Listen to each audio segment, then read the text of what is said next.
I think Sergeant Bell said it best when he said it was unprecedented. Think about that, unprecedented. Nobody knows the size and scope. I made a commitment 6 months ago, and I stood in front of some of you, and I said we were going to do this right. We weren't going to do this fast. This report that we did, and we would urge everyone to read the 98 pages that we put together. This is just a snapshot of what that document contains. I don't have a PowerPoint that you can view in a written document, but we actually have the complete timeline that has each action item that Sergeant Bell laid out contained in that report. We also have some photos that, out of respect for the families, we didn't show, but you can actually see how difficult it was to locate some of those remains, and we circle them and we point them out. The work that was done by the Maui Police Department, by the other first responders, and by the members of this community is the tip of the spear. It is unprecedented, and it is best practice. Think about that. 9/11 happens. Pearl Harbor happened. We are still identifying those we lost to this day. Just last week, we were able to bring closure to the last family. That has never happened before. At 2 months out, we had all but one person identified.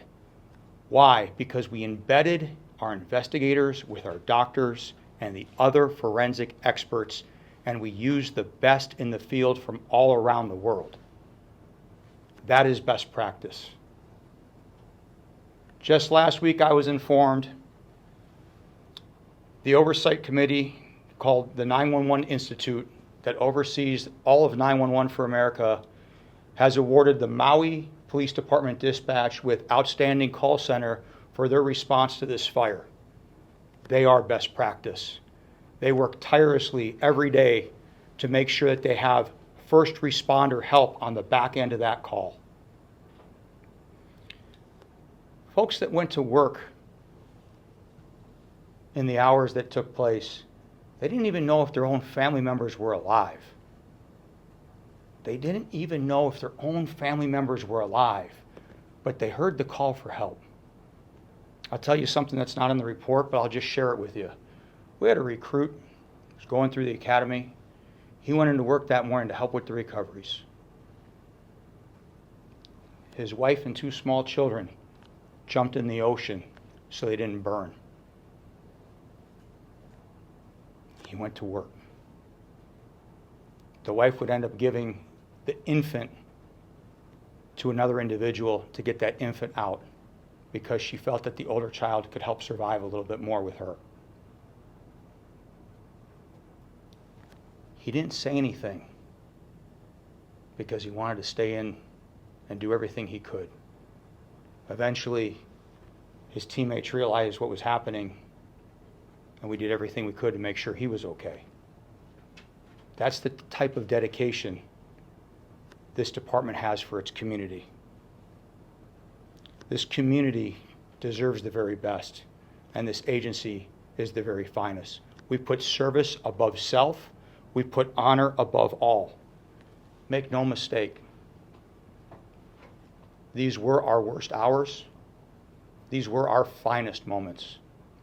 We are Maui strong. God bless you.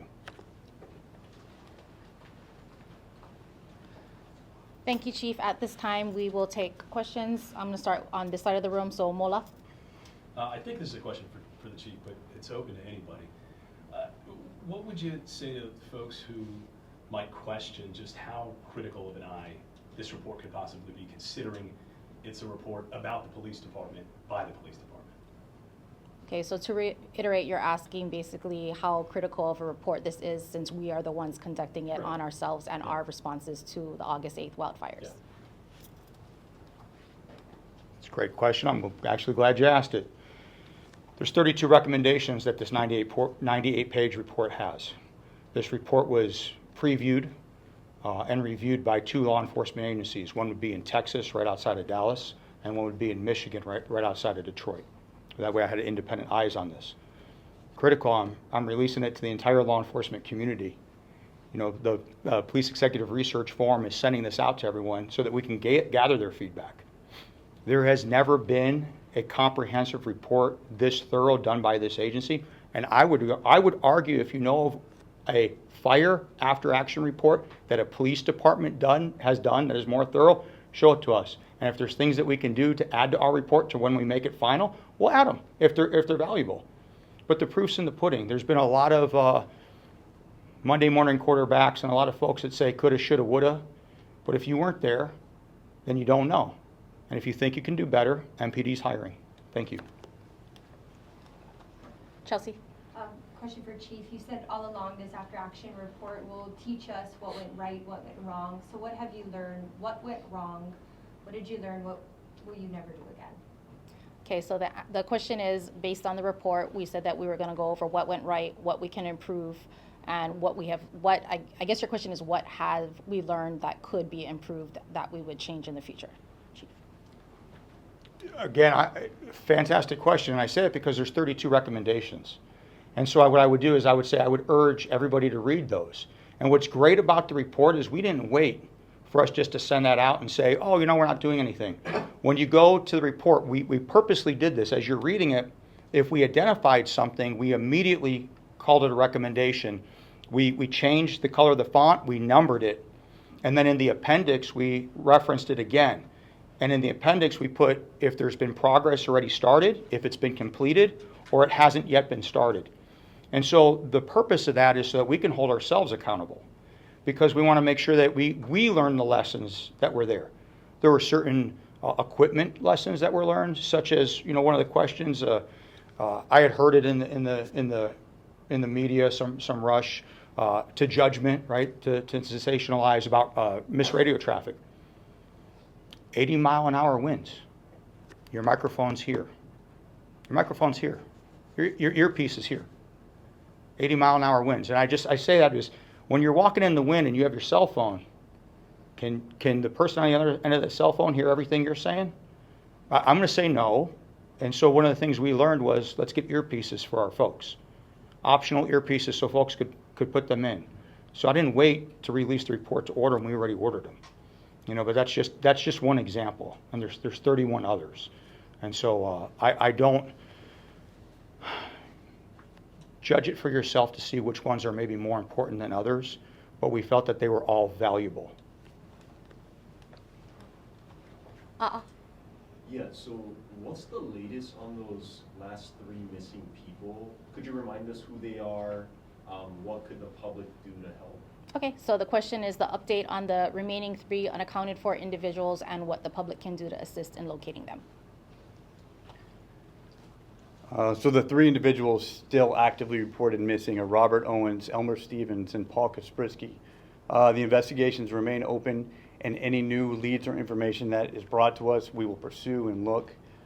Since the investigation, we have reached out to the family members, searched for eyewitness accounts of where they might have been, and then we looked at a map, and with what we knew about their mobility, we created strategies of where they might have escaped to, and then we sent anthropological teams to go to those estimated escape routes, and then we got excavators to go through the rubble and try to find them. Any lead that is given to us, we will pursue, and the search is not over. Wendy? If you had to pick 1 or 2 of those recommendations that you say are the most important, or you feel that the department might feel is the most important, what would those be? So out of the 32 recommendations that we found, which top 2 are the ones that you feel are the most important? It's kind of a loaded question. I actually think they're all important. And I said it, and here's why, Wendy, if I may. The report was written for the entire law enforcement community because we don't know what the next critical incident is going to happen and where it's going to happen. And if we could identify these action items, maybe another agency, if they're not thinking about them, they can incorporate them too.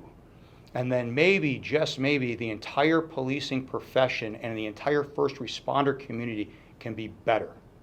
And if we're that much better, then we can do everything we can to save lives. Seconds matter. One of the things that we talked about is having a real-time crime center, a real-time operations center. And so we put that in the report. There's technology available right now. We're looking for grants. We actually have funding coming on that has AI technology that can detect anomalies. So we're wanting to use it so that we could find felony vehicles as they're fleeing.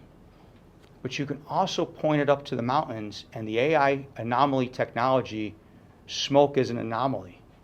Imagine if you could detect smoke from a fire in real time. That's faster than 911. And imagine in an ops center if you had a combined first responder environment and that you had everybody together that could get that action and have that intelligence right then in real time. That's a game changer. That's thinking about the future. That's saving lives. And that's listed in the report. Nikki? Not right now. No? Okay. Cammie?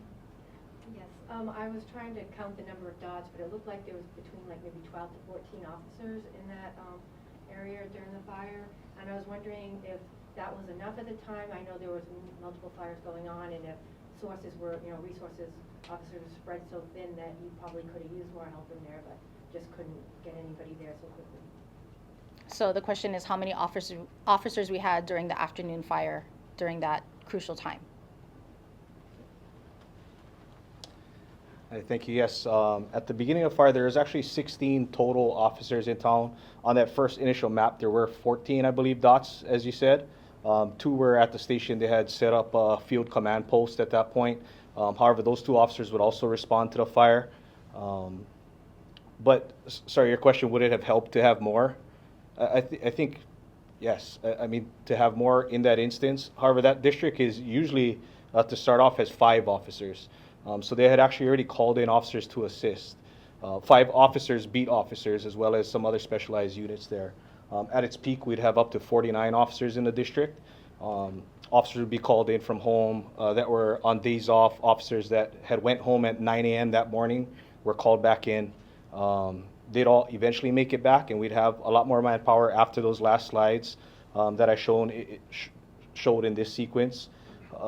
However, yes, I mean, if we had more officers then, but as you stated, we did have large fires throughout Maui at that time, and resources were spread throughout the island. Yes, thank you. Okay, we'll take a couple more questions. Chelsea? Are one of the recommendations better communication with the EOC during the disaster? So the question is one of the 32 recommendations to have better communications with the EOC? Rise and fall of any organization is communication. We can all communicate better. I'd say across the board with anything. One of the things we actually did, and it's actually a recommendation that we've completed, is we updated our natural man-made disaster policy. We had somebody make a weird request to ask for an outdated policy that we stopped using years ago, but we gave what was asked for. But they never asked for our natural man-made disaster policy, which had been in effect for the last year and a half. We codified it and made it a little more concrete. We actually put mass casualty incidents in that policy as well, like active assailants. So like if there's an active shooter at a school. But what we actually did is we took the lessons learned from this incident. We set up a department ops center, which is absolutely the appropriate thing to do. And again, we're only the police department. We're not the fire department. We're not anything other than just the police department. But the law enforcement branch needed to be led and managed a certain way. And so we codified some of that. Also in that ridiculous suggestion was that an after action would be done in 7 days. That what I just showed you is impossible to do in 7 days. It's just impossible. And so that needed to be updated as well. It'll be completed when we, as quickly as we possibly can under the circumstances. No incident, no 2 calls for service are ever the same. And general orders are just that. They're general. And so we want to make sure that our officers, our employees have the flexibility so that they can go ahead and operate. And again, it gets back to what Sergeant Bell said. The number one priority is life safety. And so we want to do everything we can. There is a recommendation about communication and actually embedding a high-ranking, specifically lieutenant, in the comms center here so that they can help facilitate the communications. And as the EOC evolves and does some different things, we will only have a liaison officer in that role, which is what ICS actually sets up for. And so I can only control MPD, but we felt that the law enforcement branch ran well. And we're going to just continue again to look at what we do to make sure that we're providing exceptional police service for the community. Any other questions? No? Well, oh, sorry. One more. mhm. Final after-action report available in 6 months? In 6 to 12 months. 6 to 12, okay. Yeah. Right. Thank you, everyone. Thank you.